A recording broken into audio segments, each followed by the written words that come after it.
choose to love with freedom to fly. From my heart, where the light keeps shining, and I choose to feel the whole world crying for the strength that we can rise above. I choose love.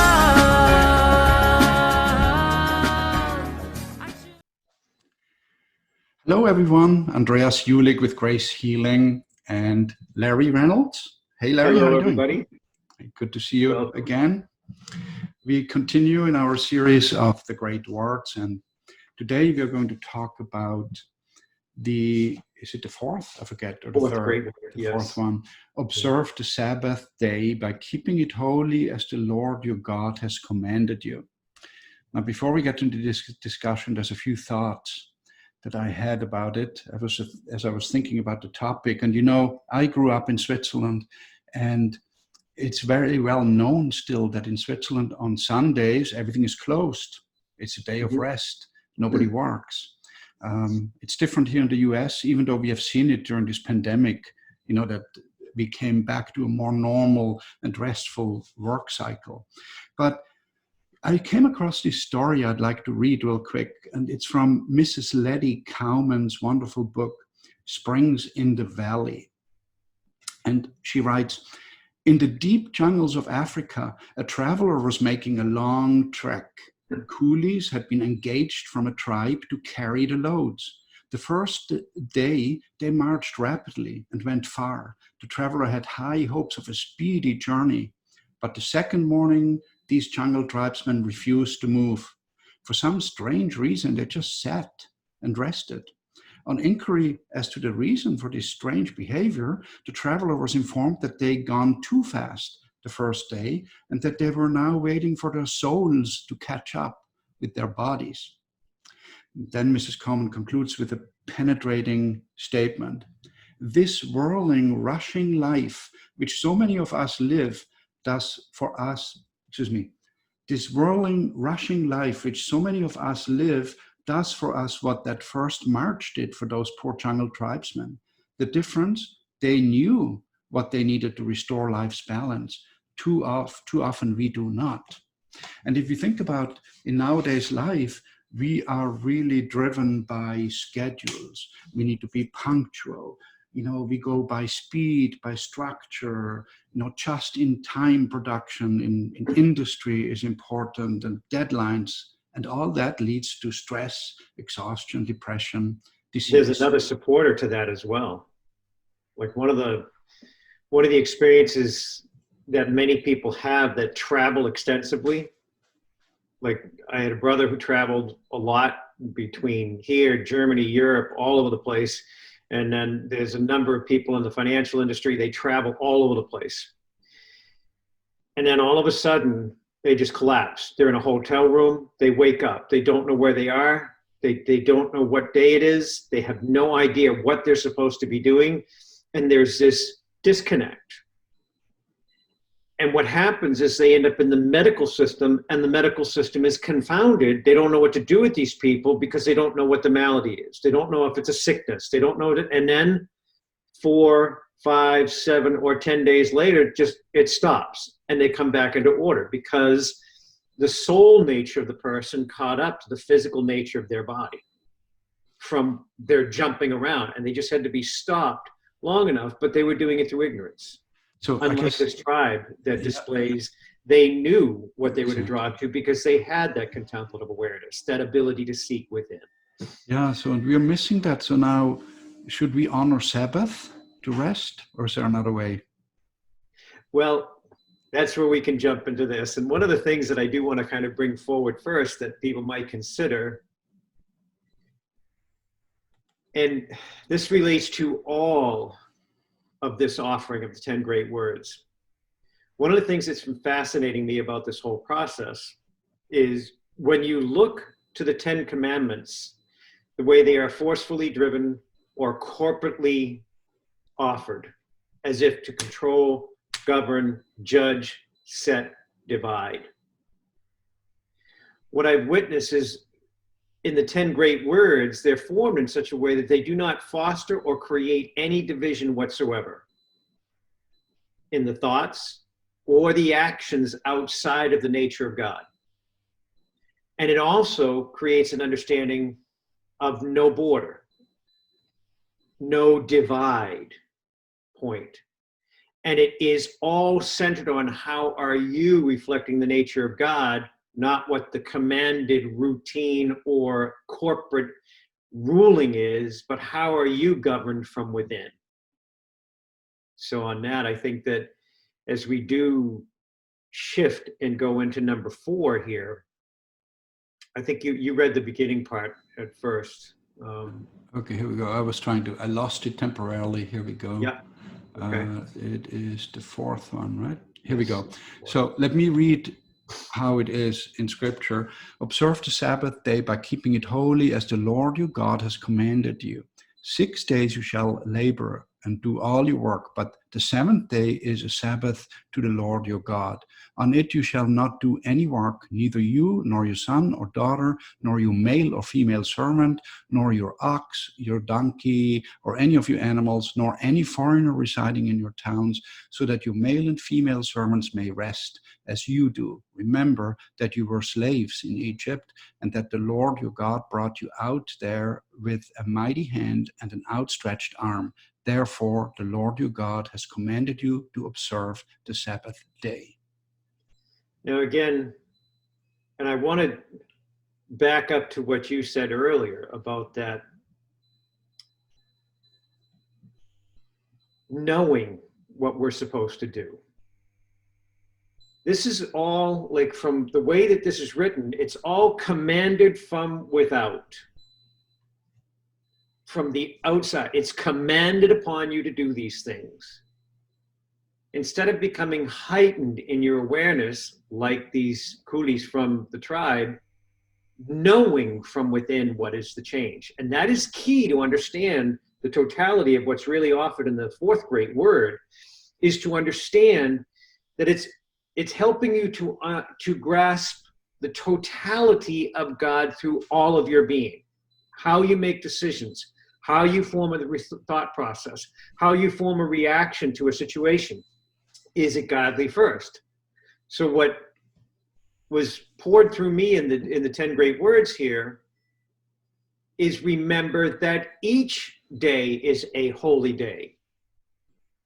Keep it holy. In your awareness of my presence, you will find that each day is a day to be holy, and you will honor the image I hold for creation in your thoughts, words, and actions. In this, you will hold each day as a Sabbath day and a holy day.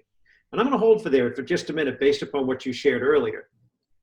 Each day is a Sabbath day, a resting day if you are governed by God, because you will know that you will not take on Mount Kilimanjaro in one swipe and back down the other side in one day. You will have the awareness of what it is to know active movement, resting places, meditative awareness, active awareness. Are you in the unceasing prayer of God's presence and then a fervent state of prayer, or are you just shut off and not present on those 6 days that you're working and losing sight of the nature of God's presence? So if each and every day was a holy day and viewed with the construct that God is first within me and God is dictating to me, no, I am to rest today. Let this be a holy day and a Sabbath day before God. And I surrender and render myself into that state of meditation so that God would move through me, purify my thoughts, my words, my actions, my intentions. So as we shift and go further into this, all days will be days measured in the fullness of my glory, and you will be a beacon of light offered to all things you encounter. Remembering what you stated at the beginning. How can you be a beacon of light when you're a basket case and so shut off from your soul that you can't even function? You have no idea where you've landed. You don't know what hotel is that you just woke up to, and you have no idea what your meetings are, and you end up in the hospital. You are no longer a beacon of light. You are an example of suffrage.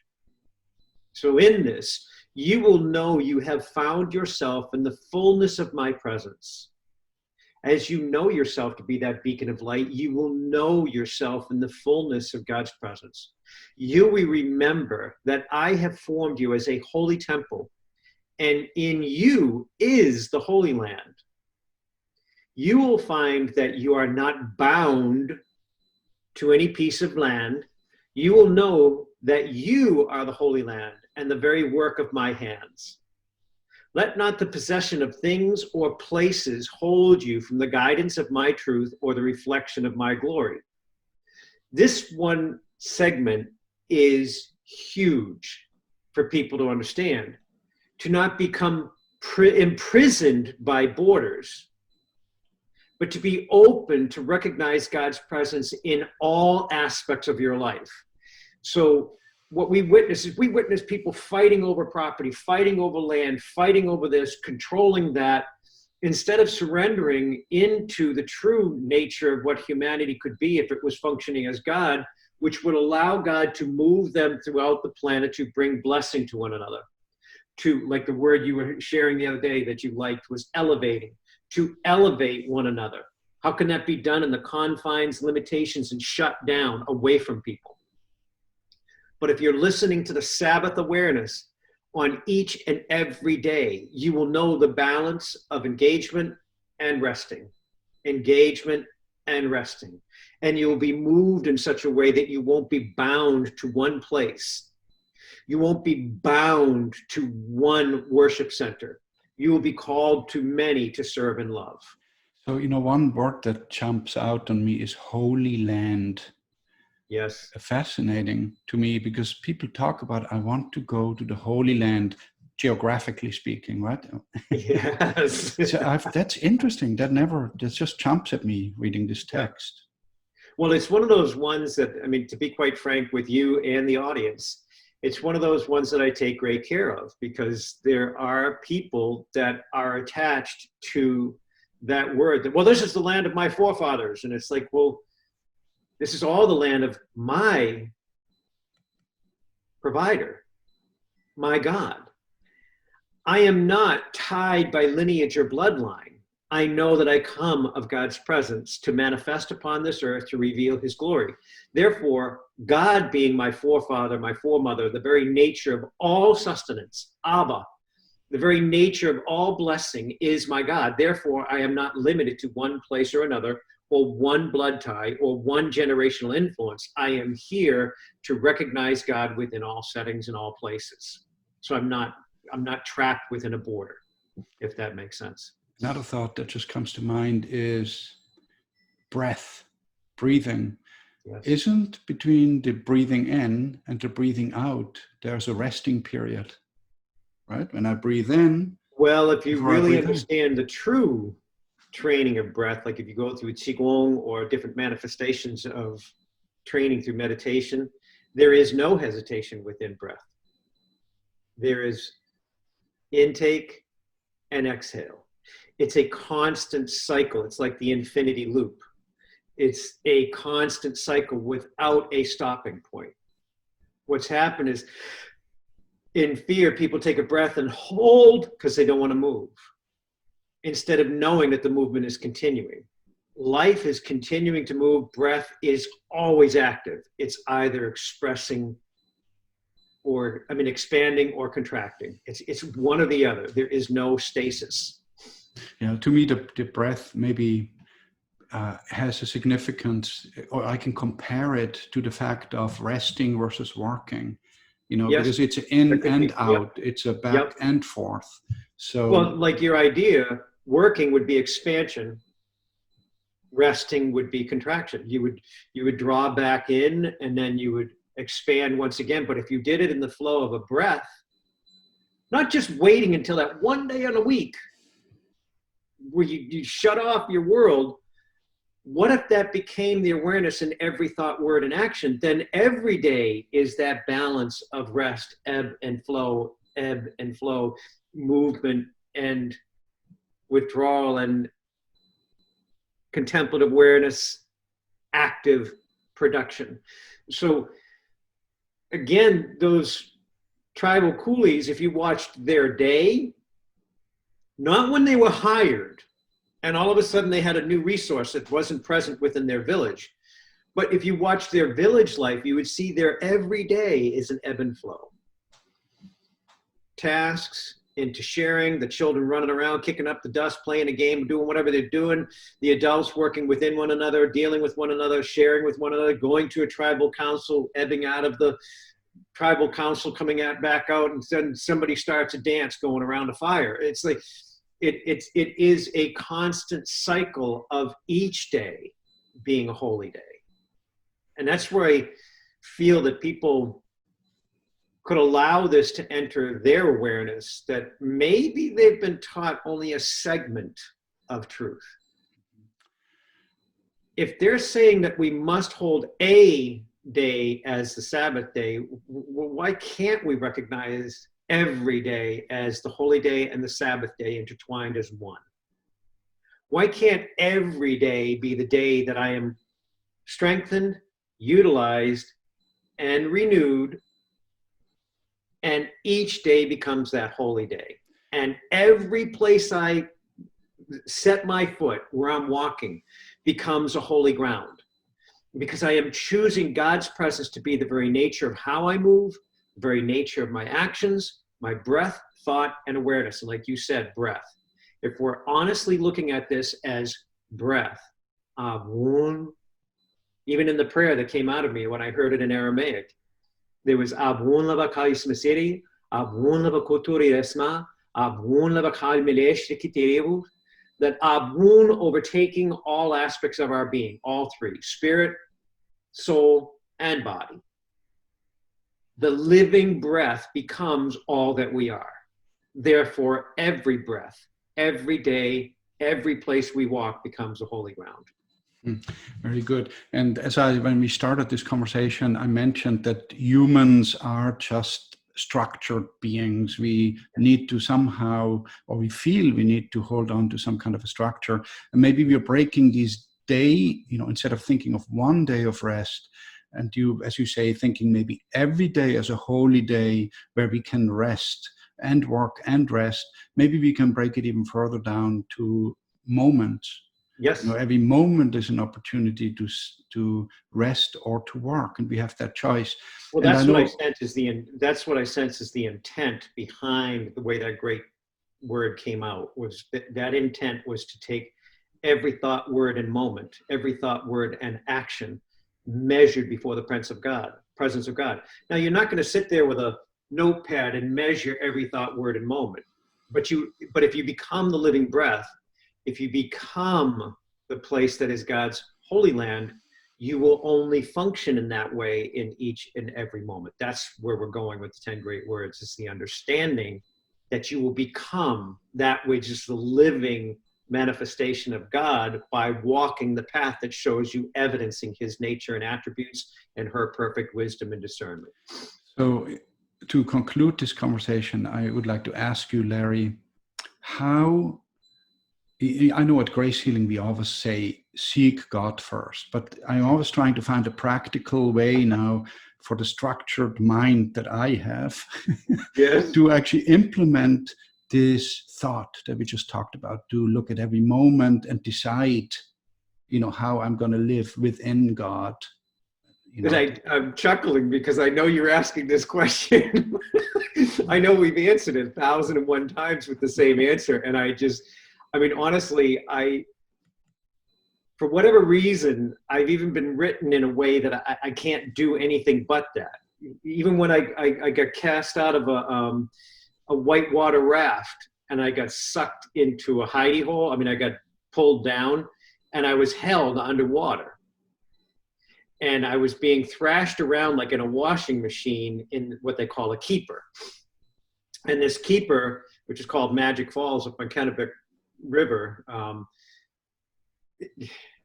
they actually have to use Z-drags where they set up lines in order to pull the rafts out of this thing. It's so intense. And we were going like huge release that day. And when I got trapped in it, the first thought that came to me was God. It wasn't seek God, do this, do that. I was getting thrashed around. I could feel like every once in a while I'd bump into a rock, but I was mostly moving with the water, like just tumbling around, just flipping around. And I just had this awareness, and I went into a state of absolute peace and this understanding that I was to exhale. And this understanding came clear the moment I exhaled, that I would become one as the water. And what happened is my body, while being tumbled around, all of a sudden it just became one with the water, and I was cast out with the water. I shot out with no air in my lungs. But it is simply about drawing to the practiced awareness of God first. And you do have to develop the practiced awareness of doing that. So what do? We boom. Yeshua said, when we asked, well, how do you pray? The first utterance of his word was, this is how you pray. And as he started to speak those words, the first utterance was, O breathing life. I center myself first upon your living breath in everything I do. And that's the simplest answer I can give. Breathe. Take the moment in the morning when you kick your legs out of the side of the mattress, you put them on the floor, stop, breathe, center in upon God's presence, and let that be the beginning point of your day. And then as you find yourself in the midst of the furor and the din of the day and things are like getting crazy, it's like one breathe to gain control, and then soften the breath. Let the breath be something that is God's presence moving into you, not you forcefully taking air in. And that's what people are, they don't know it, but many people are seeking the meditation process to gain the understanding of what it is to allow breath to exist within them, not to take a breath. There's a difference between taking a breath and allowing the breath to enter us. So if I allow for God's breath to enter me, govern the nature of who I am, and move my being, I will function as if this is the holy day. This is the Sabbath realization of God. And it is that simple. Return to the living awareness that the very breath that resides within me is God and precedes my desire to take air of the earth. That's another thing. The breath that resides within me is God. Then my body desires to take air of the earth into it. So that's the simplest answer I can give for that one. Very helpful. So let us live in the moment. Let us live in the breath, allowing the breath, not taking the breath. And let it be the holy day. Yes, The that's holy what Sabbath. I'm learning through this conversation. This brings us to the end. I just want to mention again to everyone, please go visit gracehealing.org, our website, where you find all the resources and videos that we do, or gracehealing.video is a direct link to our YouTube channel as well. And I encourage you to comment with your thoughts, add your thoughts to this conversation here on YouTube or on Facebook, and so we can have a conversation. And I do love that dynamic.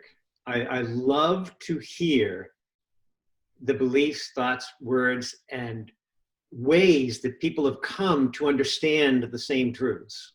You know, I mean, it just, you could lock somebody in a room in some places. You look at children, they are functioning as love until they're changed by the environment around them. It is just the nature. It is just beautiful to be able to hear that sharing. So it would be wonderful to see people's comments again. That would be great.